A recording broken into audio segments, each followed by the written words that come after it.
Hi and welcome to the channel, and today I want to talk to you about what we call rock and block. This is where you get caught a little bit underneath yourself when you're coming in to hit the ball. Generally happens to pretty good golfers, so I'm going to show you a quick method or the way that we want to try and fix this to help stop it. So anyway, come on, let's go do it.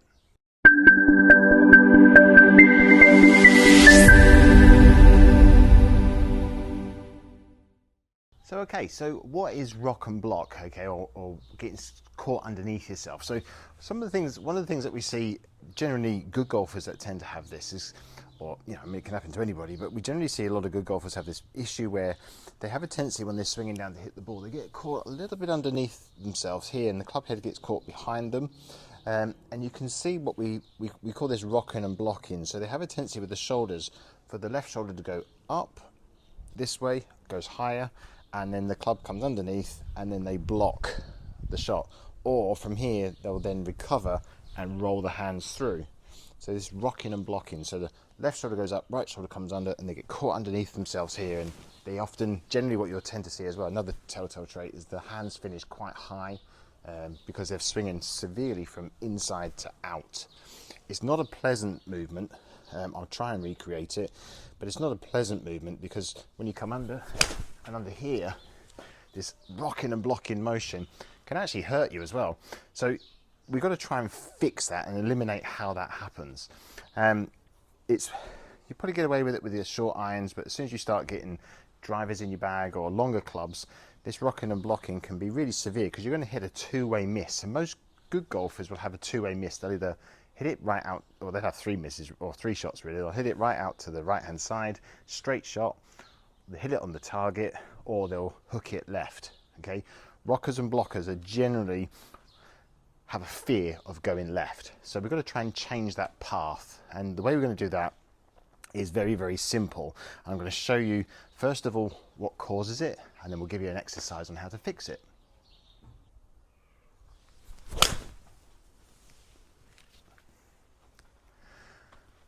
Thank you for watching so far. Please remember to subscribe and like, and if you hit that notification bell as well, you'll get more videos that are coming from me each week. Okay, so firstly, one of the first things that I always tend to have a look at is ball position and how it is located in relationship to their feet. And what I mean by that is generally rockers and blockers might have a tendency to have the ball just a little bit too far back in their stance. I'm over exaggerating here, and this will have an issue then of them actually having the shoulder slightly turned or closed to the target at address, and it encourages this in to out movement because you're hitting the ball on the back side of the arc, so the golf swing turns in an arc and you're hitting it on the back side of that arc, and you're going to naturally come from inside to out anyway, and you're going to have to either catch the blade up or you're just going to leave it straight out there. So generally first thing you want to look at is where the ball is located, and it can be just even an inch or an inch and a half even back from where you want it. So what I would really recommend for rockers and blockers is that for a mid iron, I've got a 7-iron here, just double check that, got a 7-iron here, and with that 7-iron, instead of being more in the center, okay, of my feet and using this line here, I'm going to move it so that it's just left of center. And what this will do, just moving it up forward, will just actually, remember I talked about this arc that I'm swinging on, instead of being on the back side of the arc, I'm going to be squarer down the line, or if anything slightly across and coming from back inside the arc, okay? And that's just going to help to sort of square the shoulders up a bit more as well at address. So it's quite important you work on that first, because like I just do it from this way. If I put the ball back in my stance, this has a natural tendency for me to be closed to the target at address. So just spend a bit of time, put shafts down like this or clubs down. I'm just going to move my ball forward up into my stance so that I'm standing, the ball is now positioned just left to center for me, and this actually helps me to square the shoulders, or if anything open them slightly to the target. You don't want to overreach though, and that's another video. But generally just watch that ball location and double check that first. The second thing that we tend to look for then is how the body shifts. And what I would be looking for here is when we see good golfers, they have this understanding that you've got to use the lower half to swing the club down and in transition and so forth. So you work from the ground upwards. And one of the things that I see good golfers have a trade of doing is they have a tendency to laterally move the hips towards the target this way, and they have this sort of bump. They know they've got to bump the left hip across to transfer body weight, but instead of any rotation in that, they tend to then carry on. And when you carry on in this manner, this causes the tilts. So if I do this with my hips, or vice versa, you can see how my spine tilts in this action. So if I carry on tipping this way and I add tilt into that and turn, the problem with that is I end up going underneath and I create this rock and block. So every action has a reaction, so whatever my lower half does, it's going to have a reaction in my upper half. So if I push this way, I'm going to come underneath and block it. So really what it is there's too much lateral movement in the hips. Now, a great way to measure this is wherever my hips start at address. So say I'm starting here, hanging a club down by my hip. Ideally what I want to be doing is never ever going past that movement or past that line when I'm on the downswing. I want to be turning before it. So as what you're going to find if you're trying this, and this is your problem, is you're going to have to feel as though you're turning the hips almost from the top of the swing. You'll feel like somebody's grabbing the left hip and pulling it backwards. I like to work the hips in straight lines, so I want you to feel as though the left hip's moving straight back almost immediately, as opposed to any hip bump. Because you naturally, as a good golfer, you've probably already done it. It's literally, that bump you have is literally, it's an inch maximum. So you're moving back, a little bump here, and then you're pushing back. And that's the issue that we see. So from this angle, I've got my new ball position, up forward in the stance. What we tend to see, go back, then they have this hip bump. And this then gets the club caught behind them, left shoulder's going up, they're blocked, hitting into this firm left side, and then it can't really, they know from here they hit the ball, and then they come around.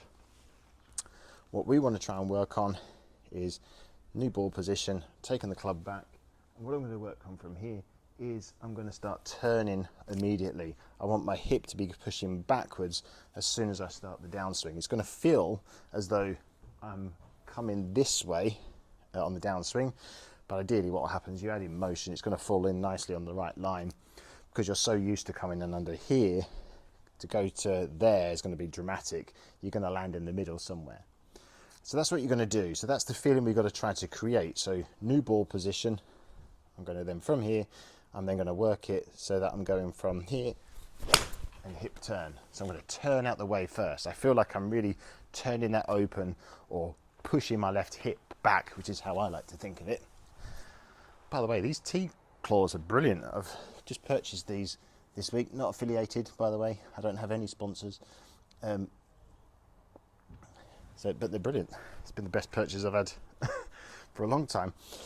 So anyway, so yeah, just to repeat that. So from here, I feel as though I'm turning the hip straight away. It's going to feel quite bizarre, especially if you're used to coming in and under. So from here, back, I'm turning through. So I'm turning that hip back, or pushing that left hip back away as I swing through. And this will line me up. This will get my swing path more on line, as opposed to drastically coming in and from inside to out.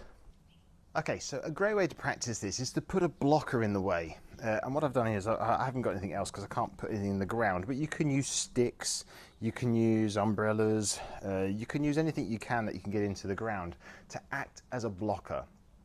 In the old days, we used to have broken shafts that we used to just put into the ground, and they used to sit there, and we used to use that as a reference. So you can do the same with a brolly, or you can do the same with these alignment sticks.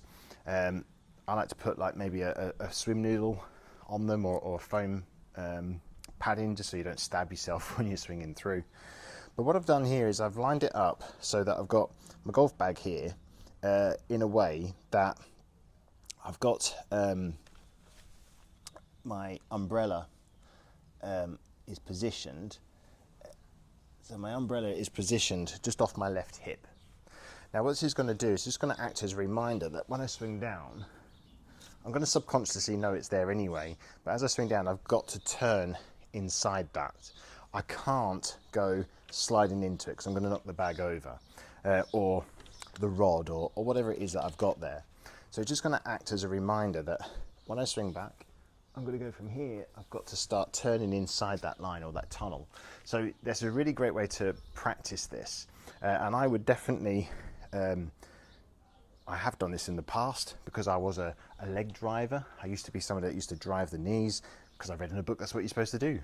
Back in the 60s, that's what they used to do. They used to, or 70s, used to drive the knees. It gets you on the right lines or underneath the ball, but then it gets you too much under it. So putting something like this really is a great way to feel that left hip being pushed backwards, and you've got to push it back instead of sliding in. It's going to give you immediate feedback, which is what I'm all about. Okay, so just to put this into practice for you, I've put the bag here. I'm using the brolly of my bag here because it's taller. You could use a driver, just be careful though that you don't break it. But I'm using the brolly that sits in my stand bag quite nicely here because it acts as a buffer. But like I say, if you've got rods or things like that, then please use those. It's going to be a lot safer.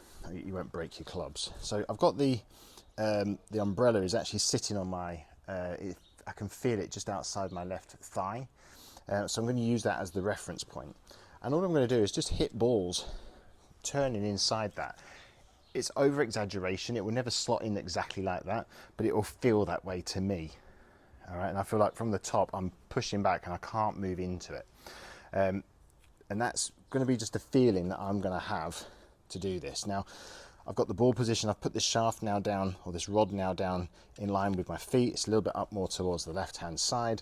And I'm going to now focus now on not bumping into that brolly. I'm going to have to really bump into it, or, you know, it's going to knock my bag over if I do. So my focus now from the top of the swing is to push that left hip back using my left leg to do so.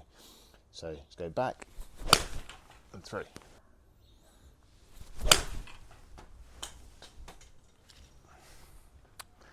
So there we have it. So that's the quickest and easiest way to try and fix what we call the rock and block. If you can do that, I promise you, it'll take you a few balls.